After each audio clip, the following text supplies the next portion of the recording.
All right, so you've probably seen this screen before. Maybe you've even opened up Chat GPT and just stared at it, wondering, now what? Well, you're definitely not alone. But what's really cool is that everything you need to get started is actually hidden in plain sight, right on this very page. So let's break it down together and figure out that very first message. And it all kicks off with this simple question: what can I help with? Now, you might think that's just some generic placeholder text, but it's not. It's actually a direct invitation. The system itself is asking you to start a conversation. It's kind of like the first move in a whole new kind of game. And this right here, this is the key mindset shift you gotta make. I mean, we're all so used to just jamming keywords into a search bar, right? Things like weather today or best pizza recipe. But this is totally different. That phrase, what can I help with? It implies a conversation, a real back and forth. It's waiting for a full sentence, a complete thought, not just a couple of keywords.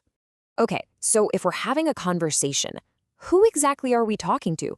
Who is the I and what can I help with? Well, funny enough, the answer is sitting right there on the screen, just underneath the prompt. Let's zoom in on that. And there it is. The platform just tells you straight up, you're messaging Chat GPT, and it defines itself as an AI chatbot. I love how simple that is. No confusing tech jargon, just a clear, simple label.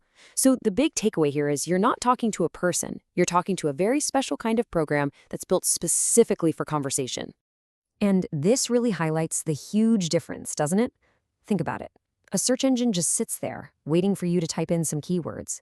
Its whole job is to spit out a list of links for you to go check out. But a chatbot, it actually asks you how it can help. Its goal is the conversation itself.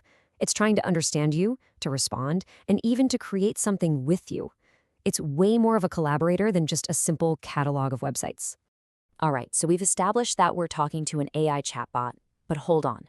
Before you type that first message, there's this little tiny piece of text that is super important. The very act of sending a message means you're entering into an agreement. It's kind of like a digital handshake you do before you even start talking. So, what exactly is in that handshake? Well, this breaks it down perfectly. The second you hit send on a message, you're actually doing two things at the exact same time. You're automatically agreeing to the terms, and you're confirming that you've read the privacy policy. Yep, one single action triggers two different agreements. Pretty wild, huh?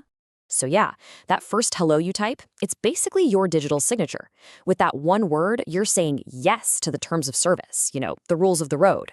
And you're also confirming you've read the privacy policy, which is all about how your data gets used. It's actually a really good reminder that pretty much every single thing we do online has some kind of framework behind it. Okay, so let's recap. We know what we're talking to, an AI chatbot, and we know the rules of the game. So that just leaves one big practical question. How do you actually use it?